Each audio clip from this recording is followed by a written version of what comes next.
Olá, tudo bem?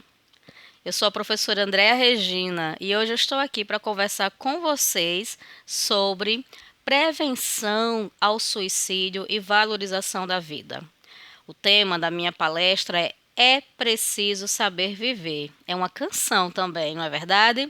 Mas vamos então conversar com vocês sobre como é que a gente pode estar se informando, se esclarecendo, tirando dúvidas, desmanchando mitos e tabus sobre esse tema do suicídio. Vamos agora então começar? Bom, estamos no mês de setembro e setembro foi escolhido pela Organização Mundial da Saúde para ser um mês da campanha Setembro Amarelo. A campanha do Setembro Amarelo, ela se constitui num esforço global de se prevenir os suicídios em todas as faixas etárias.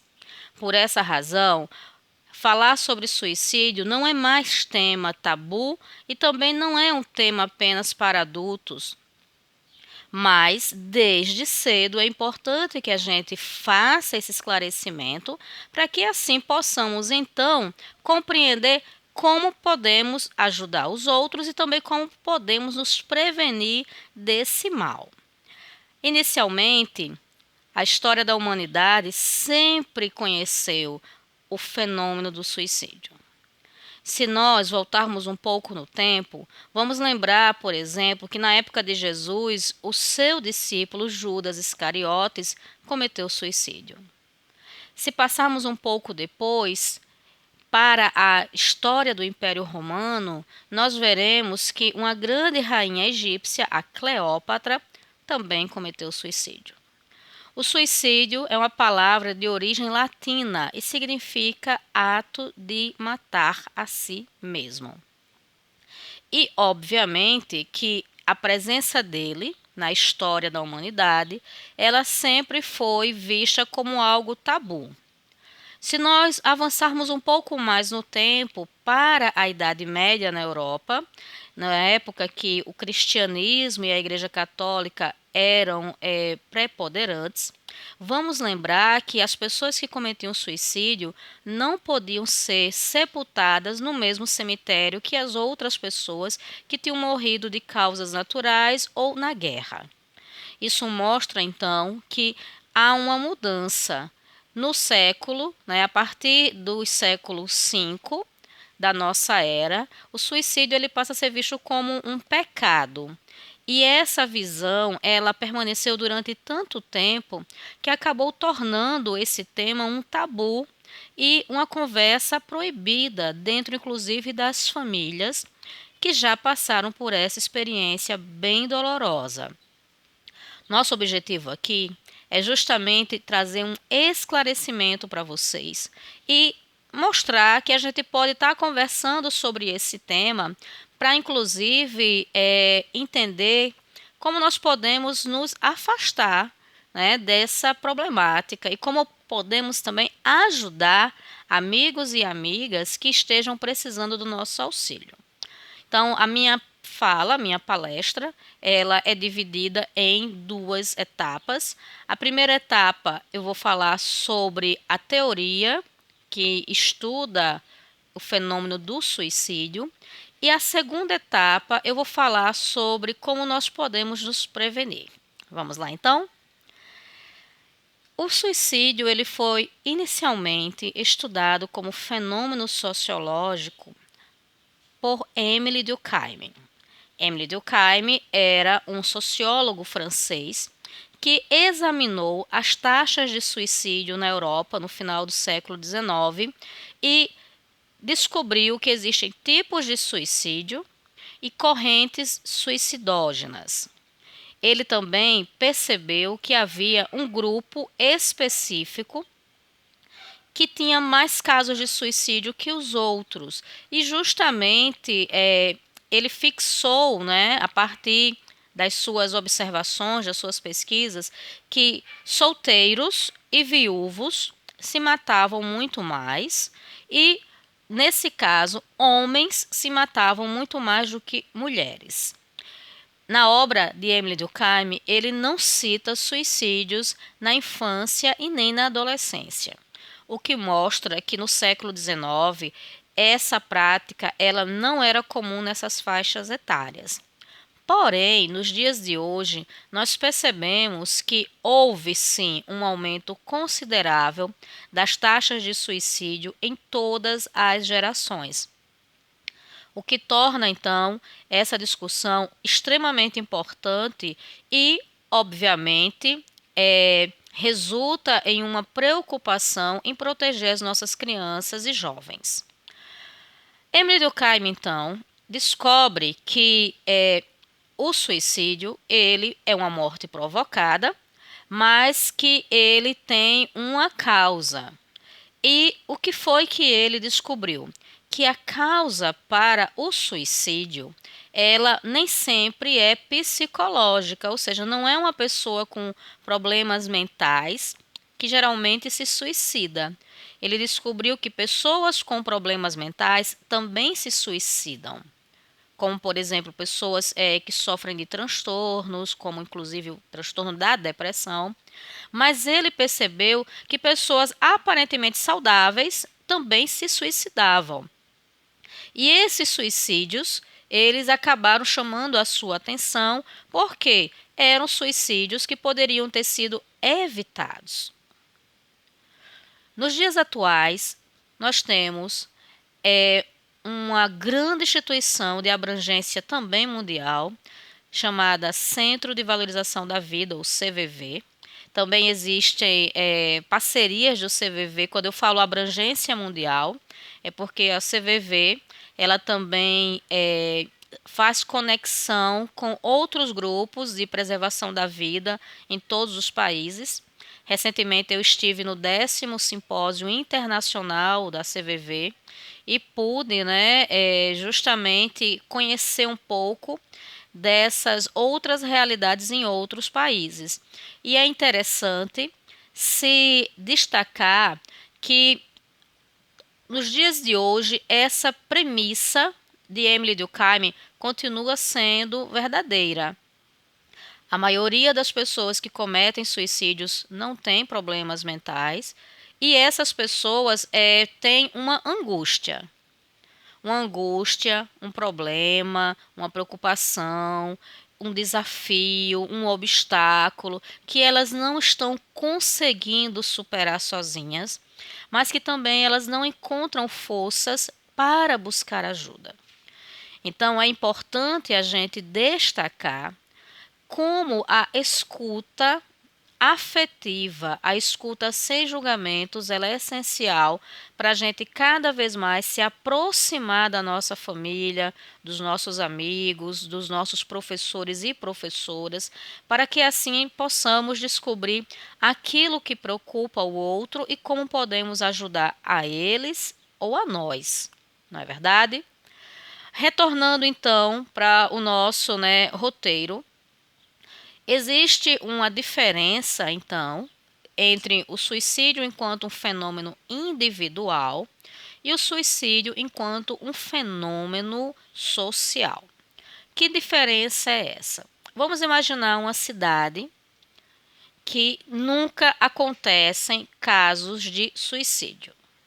Então, quando uma pessoa da cidade provoca a morte a si mesma, essa pessoa ela acaba então se tornando um caso de suicídio individual. Por quê? Porque passaram décadas e não houve nenhum caso de suicídio registrado naquela cidade.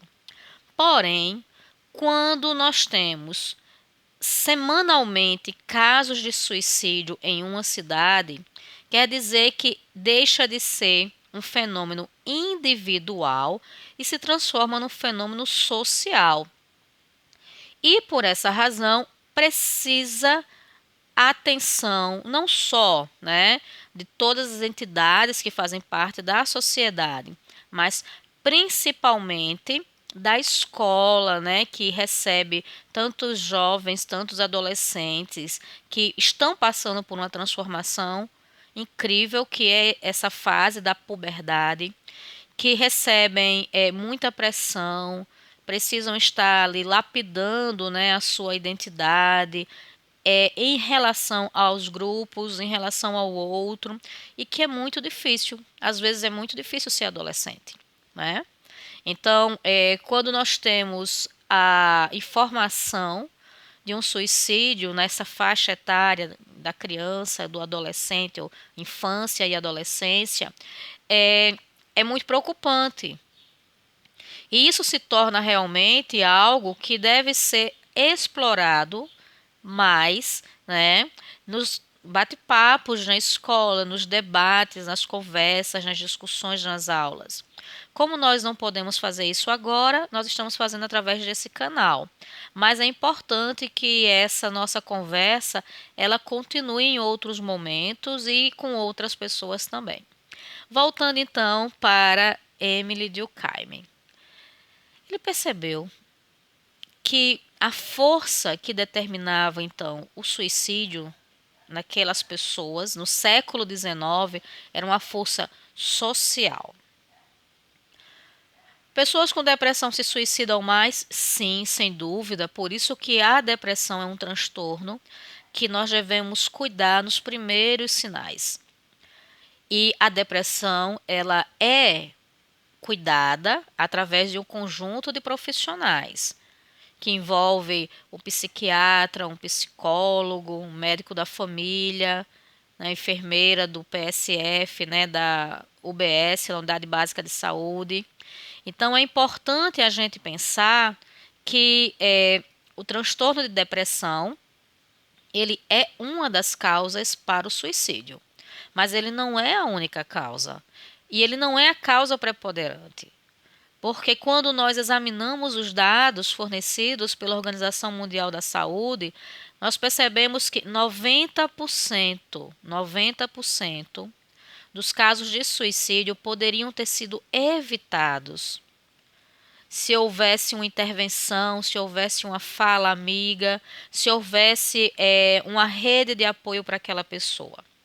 Então, quando Emily Durkheim diz que a força que move o suicídio é uma força social, ele está nos dizendo, então, que é necessário examinar como estão as relações dessa pessoa, desse indivíduo, com o seu grupo social.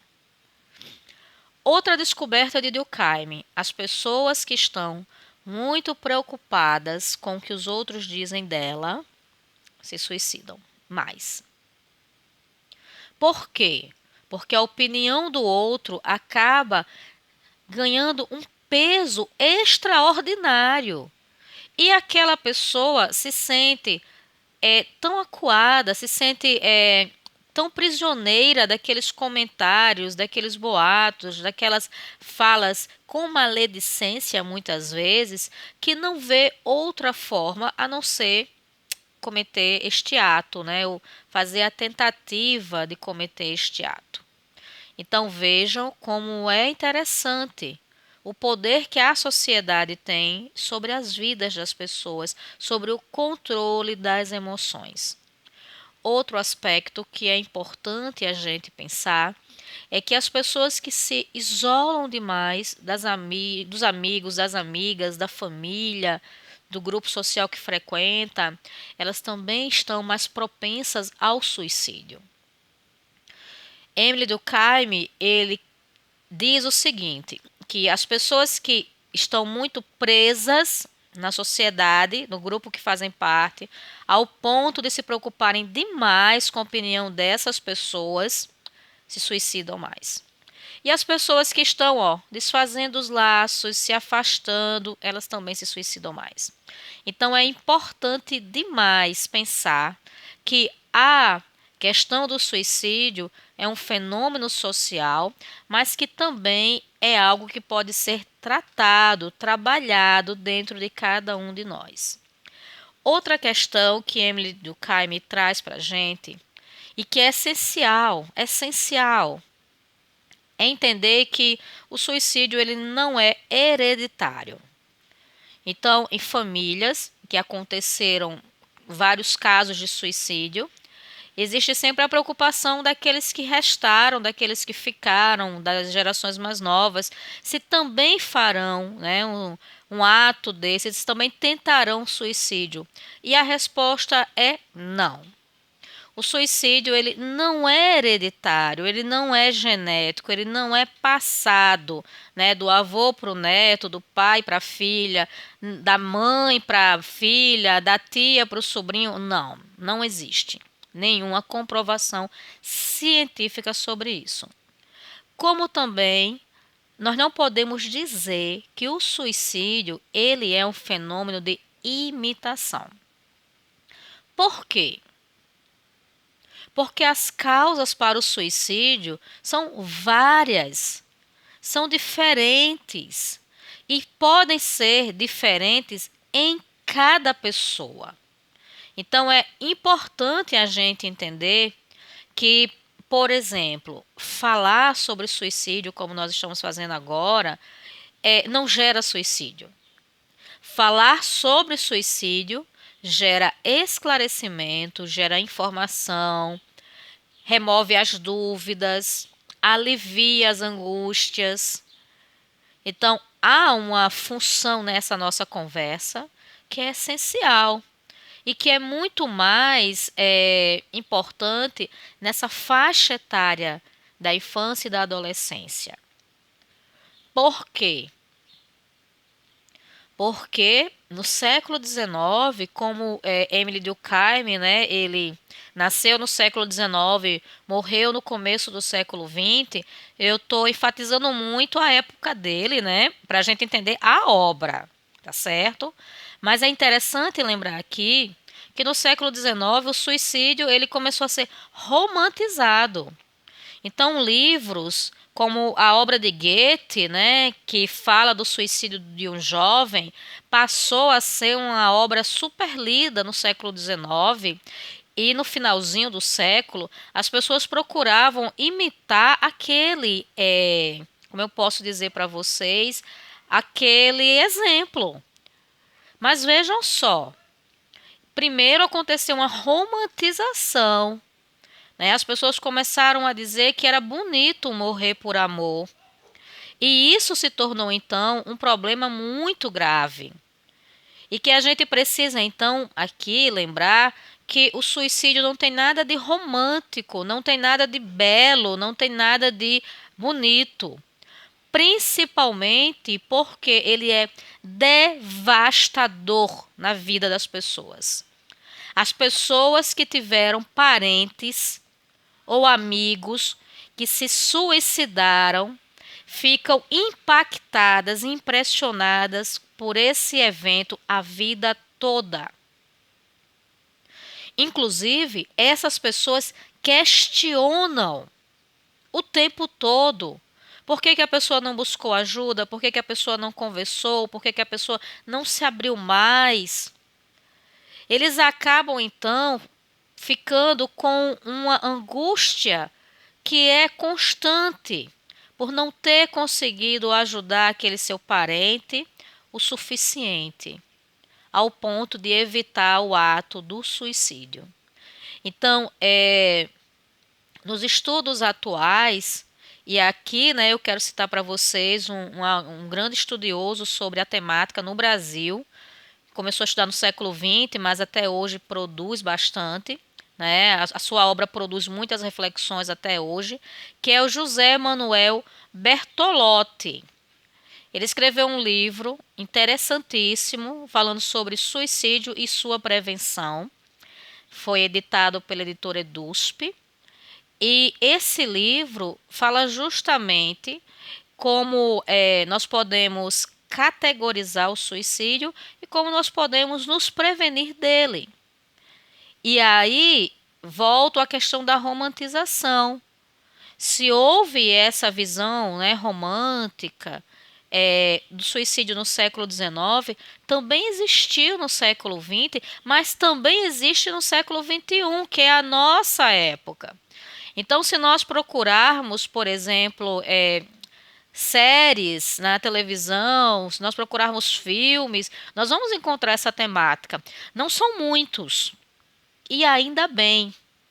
mas existem. Então é importante demais a gente estar fazendo essa discussão para entender que o suicídio ele é um problema e é um caso que precisa ser realmente discutido, trabalhado, debatido abertamente para que a gente consiga, mais uma vez, nos proteger e proteger os outros. Continuando nossa discussão, é importante pensar que o suicídio ele não tem uma causa só. Então, as causas elas são variadas. Por exemplo, uma pessoa que tem um problema de saúde mental, uma doença terminal, mais um problema de alcoolismo, mais um problema de relacionamento, ela acaba vendo, né, que ela tem problemas demais e isso acaba então impulsionando ela para um ato extremo como esse. Vejam só, não é uma causa apenas, né? São vários fatores. E é importante aqui falar que existem 3 portas para o suicídio. Principalmente, né, para vocês que são jovens e adolescentes. A primeira porta para o suicídio realmente são os problemas mentais, como os transtornos. O transtorno de depressão é uma doença que precisa ser tratada nos primeiros sinais. Todos vocês talvez, né, sejam muito novos para conhecer a história da arte, mas nós temos um caso de um pintor holandês chamado Vicente van Gogh. Ele é do finalzinho do século XIX. E Vicente van Gogh, ele vai fazer parte, né, de um movimento artístico, de um estilo artístico novo na sua época. Ele é um dos precursores. E a sua obra é até hoje bastante encantadora. Mas Vicente van Gogh sofria de depressão. E ele acaba suicidando-se, né? Ele acaba cometendo suicídio dentro de uma crise depressiva. Era só a depressão que ele tinha vários outros problemas. Ele tinha problemas financeiros, ele tinha problemas de relacionamento com as pessoas, né? Ele tinha uma baixa autoestima, apesar dele ser um gênio da pintura, mas ele não foi reconhecido como merecia enquanto estava vivo. E Vicente van Gogh, nisso tudo, tinha um irmão, né, Theo, que era o seu apoio, que era o seu suporte, que era a pessoa que estava sempre ajudando ele nas crises, mas que não conseguiu evitar o suicídio. Por quê? Porque a depressão ela precisa ser tratada, né, e tratada por especialistas. Tratada por um psiquiatra, uma psiquiatra com um psicólogo ou uma psicóloga, né? Precisa ser um tratamento efetivo para poder provocar uma melhora naquela pessoa. Então, muitas vezes, a depressão se instala, o transtorno da depressão se instala na pessoa e a pessoa não fala, não comenta, não busca ajuda, né? Mas vai cada dia que passa ficando mais triste, mais melancólico, chorando, sem motivo algum, com mudanças de humor, com distúrbios do sono, ou dorme demais ou dorme de menos, bastante irritabilidade, sensibilidade. E daqui a pouco está isolada, né? Daqui a pouco não quer ver ninguém, falar com ninguém, não quer se alimentar e às vezes acaba realmente cometendo esse ato extremo. Então é importante, é necessário que nós possamos compreender que os transtornos de depressão também provocam suicídio. Os transtornos de depressão são uma das portas para o suicídio. Qual é o outro problema? Eu falei que eram 3 problemas, não foi verdade? O outro problema é algo que atinge diretamente a faixa etária de vocês, que é o bullying. A palavra bullying, até hoje, ela não encontrou uma tradução na língua portuguesa. É uma palavra de origem inglesa e que, em uma tradução muito rápida, o bullying seria um tipo de agressão constante direcionada a uma única pessoa. E o bullying, ele é extremamente cruel, porque é uma violência que tem vários tipos, né? Várias nuances. Pode ser uma violência física, pode ser uma violência psicológica, pode ser até uma violência financeira. A gente vê muito isso nos filmes norte-americanos, a presença do bullying nas escolas de ensino fundamental e nas escolas de ensino médio, e que muitas vezes a pessoa mais jovem ou a pessoa novata na escola tem o seu dinheiro tomado, né, tem o seu lanche tomado, tem o seu horário da refeição subtraído. Então, o bullying ele tem várias características e ele tem vários efeitos também. O que é que se descobriu sobre o bullying? Que a pessoa que comete bullying, ela também precisa de ajuda. Ela também é uma pessoa que está em sofrimento. E aí, para não sofrer sozinha, ela transfere para o outro. Ela escolhe alguém a partir de qualquer característica. Pode ser porque a pessoa é magra demais ou gorda demais, porque a pessoa é estudiosa demais ou tem dificuldades de aprendizagem, porque a pessoa chegou na escola agora, porque a pessoa é de uma outra vizinhança, porque a pessoa é de outra cidade. Então, não há uma justificativa lógica e racional para a prática do bullying. Não há. Mas o que é que há? A necessidade de se combatê-lo. E uma das formas de se combater o bullying é não alimentando o bullying. Não permitindo que o agressor ganhe força. Que ele possa realmente se posicionar contra a pessoa, mas que a pessoa denuncie, que a pessoa se mobilize, que a vítima procure ajuda no primeiro episódio que entender que foi bullying. Porque nós temos evidências demais, casos constantes e recentes de jovens, crianças e adolescentes que cometem suicídio em função de episódios de bullying. Então, é algo que nós devemos ficar atentos na nossa realidade escolar, mas também nas redes sociais. É preciso tomar cuidado para não ser vítima do bullying. E sempre denunciar o agressor ou a agressora. E, por fim, as drogas, o excesso, o acesso também. Então, as drogas são uma porta para o suicídio há muito tempo e em todas as faixas etárias, em todas as gerações. Então, ficar longe das drogas também é uma forma de se precaver, de se prevenir. Como é que nós podemos, então, nos ajudar e ajudar os outros?